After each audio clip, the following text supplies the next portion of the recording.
சகோதரத்துவத்தை வெளிப்படுத்தும் ரக்ஷா பந்தன் பண்டிகை இன்று நாடு முழுவதும் உற்சாகமாக கொண்டாடப்படுகிறது. ரக்ஷா பந்தனை முன்னிட்டு மத்திய அமைச்சர் வெங்கையா நாயுடுவிற்கு மத்திய வெளியுறவுத்துறை அமைச்சர் சுஷ்மா ஸ்வராஜ் ராக்கி கயிறு கட்டி மகிழ்ந்தார்.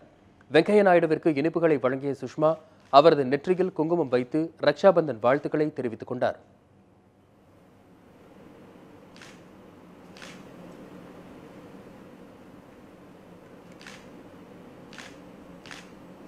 मीठे के बादाम रखे ना मीठा खाएंगे भी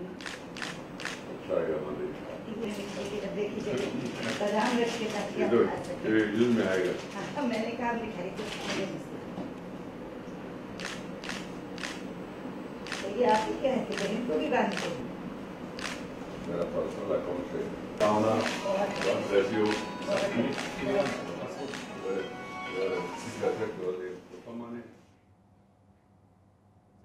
டெல்லியில் உள்துறை அமைச்சர் ராஜ்நாத் சிங் அவரது வீட்டில் பள்ளி குழந்தைகளுக்கு ராக்கி கயிறு கட்டி அன்பை வெளிப்படுத்தினார்.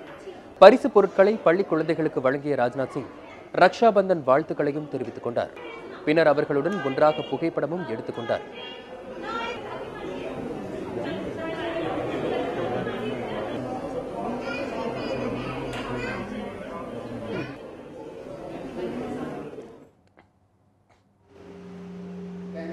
உத்தரப்பிரதேச மாநிலத்தில் ரக்ஷா பந்தனை முன்னிட்டு பாதுகாப்பு படை வீரர்களின் கைகளில் ராக்கி கயிறு கட்டிய பெண்கள் இனிப்புகளை வழங்கிக் கொண்டாடினர்.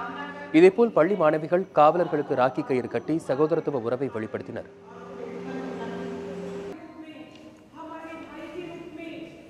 உத்தரப்பிரதேச மாநிலம் வாரணாசியில் பிரதமர் மோடியின் உருவப்படத்திற்கு ராக்கி கயிறுகள் கட்டி குங்குமம் வைத்து பெண்கள் கொண்டாடினர். அதனைத் தொடர்ந்து சுற்றுச்சூழல் குறித்த விழிப்புணர்வை ஏற்படுத்தும் வகையில் செடிகள் மற்றும் மரங்களுக்கு பொதுமக்கள் ராக்கி கயிறு கட்டினர்.